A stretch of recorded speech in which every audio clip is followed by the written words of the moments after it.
의견이 있으시면 한번 해주시기 바랍니다.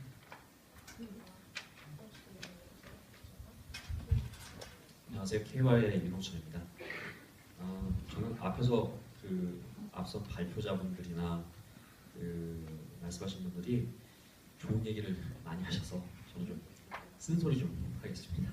저는 이제 일선에서 물류업을 이제 하고 있는데 사실은 이런 형태의 세미나를 10년 전에 봤을 때랑 지금 참석해봤을 때랑 사실 그 차이가 없어요.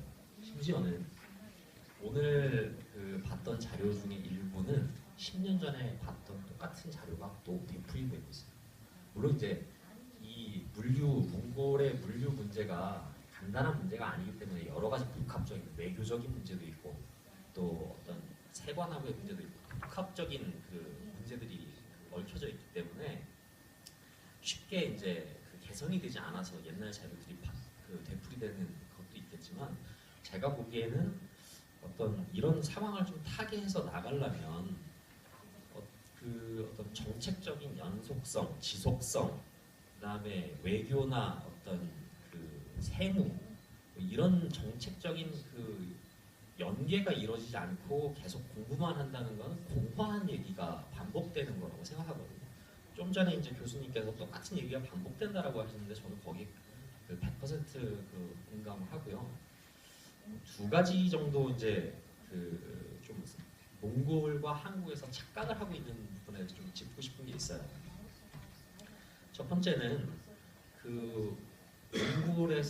몽골도 사실 역대 정권들이 계속 하는 얘기가 있습니다. 우리가 바다로 나가기 위해서 어떤 방법을 찾아야 된다.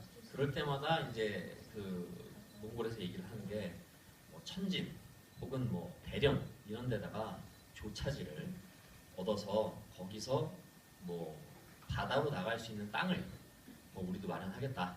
그런 얘기들을 한 적이 있었는데 사실 일선에서 물류를 하는 사람 입장에서 봤을 때는 굉장히 좀 의미가 없는 얘기거든요. 왜냐하면 몽골이 항만이 없어서 이 수출을 못한 게 아니거든요.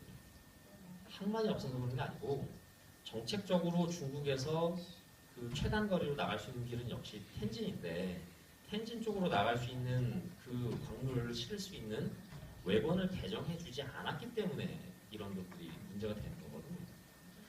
근데 이제 외관을 개정해주지 않는 이유는 표면적으로는 여러 가지 이유가 있습니다.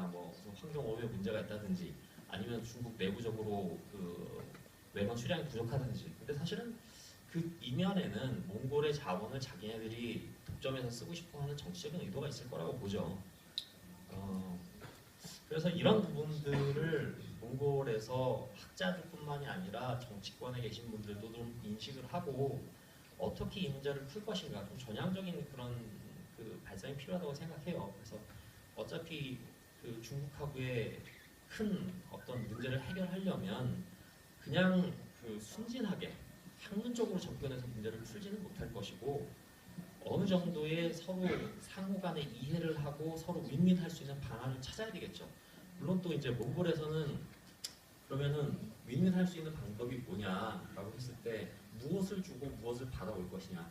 근데 무엇을 준다라고 했을 때 그게 이제 몽골의 국익에 위반되는 것이냐라고 하면 또 여론의 문매를 맞을 수도 있겠죠. 그러니까 자꾸 이런 부분을 회피하려고 하는 경향이 있는 것 같은데 어쨌든 이런 부분에 대한 개선을 하려면 지금까지의 방법과는 다른 쪽으로 접근을 해야 될 것 같다는 게 이제 제 생각이고요. 두 번째로는 이제 한국 쪽에서 이제 착각을 하고 있는 부분이 있는데 역대 정권에서 한국에서 정권들이 계속 하는 얘기가 그겁니다. 유라시아 얘기도 나왔지만 예전에는 다른 이제 어떤 이름으로 불렸었죠. 북방 어떤 이름을 붙여서. 근데 그렇게 됐을 때 마치 한국이 대륙하고 연결돼서 아니면 이제 가까이만 보자면 오늘 이제 몽골에서 하고 있으니까 몽골하고 바로 어떤 육로로 연결해서 모든 게 이루어질 것처럼 얘기를 하지만 사실은 현업에 있는 사람 입장에서 봤을 때는 한국에서 몽골로 오는 물류비에 약 한 5에서 7% 정도만 해운비예요. 그럼 나머지 부분은 다 이제 철로 혹은 이제 도로로 오는, 주로 이제 철도를 많이 이용하지만 그 얘기는 뭐냐면 거리상으로 봤을 때는 해상 구간과 중국 구간과 몽골 구간이 거의 1대1대1 거의 비슷하게 이루어져 있는데, 근데 해상 구간은 7%밖에 안 된단 말이에요. 물류비 비중이. 그만큼 해상 구간, 그러니까 해상 물류가 경쟁력이 있다는 거거든요.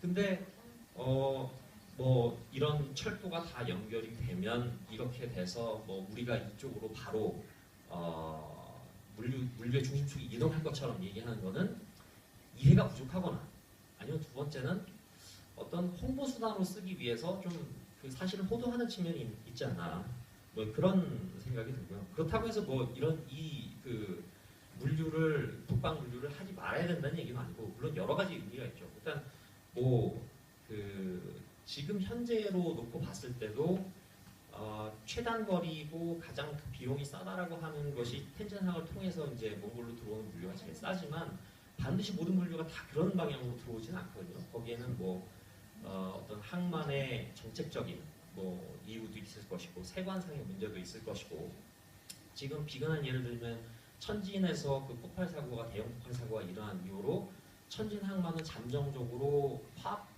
제품들을 천진항을 통해서 안 받아주고 있어요.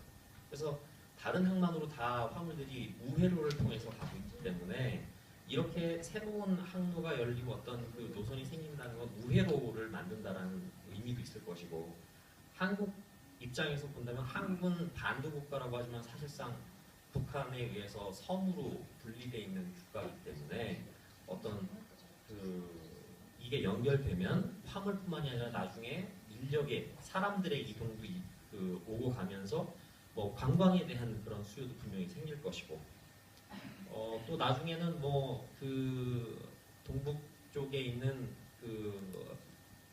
중국의 인력을 이용하는 어떤 서로 간의 그 역할 분담을 해서 그 영내에 그 교역이 이루어지는 그런 것도 기대해볼 수가 있고요. 그래서 뭐 그런 부분에서의 의미는 있지만, 좀 사실을 잘못 인식하거나 좀 그 사실을 호도해서 얘기하는 부분들은 좀 피해가야 되지 않나. 예, 뭐 그렇게 생각하고, 오늘 그 세미나에서 그 나온 그 재밌는 그 굉장히 중요한, 어떻게 보면 그 몽골한테는 주제가 그 북극해 항로였던 것 같아요. 그러니까 몽골이 지금 내륙 국가로서 굉장히 큰 한계성을 가지고 있는 게 사실인데, 북극해는 아직 개발되지 않았고 이제 어떻게 해야 될지를 결정해야 되는 상황이, 몽골에서 조금 더 관심을 가지고 거기에 적극적으로 좀 그 개입할 필요가 있지 않나. 또 그런 거를 할 때 한국에서도 또 그런 부분에 대해서 참여를 해서 좀 적극적으로 새로운 방향으로 어떻게 문제를 풀어갈 것인가 생각해보는, 그런 전환적인 그 사고의 그 전환이 좀 필요하다고 생각합니다.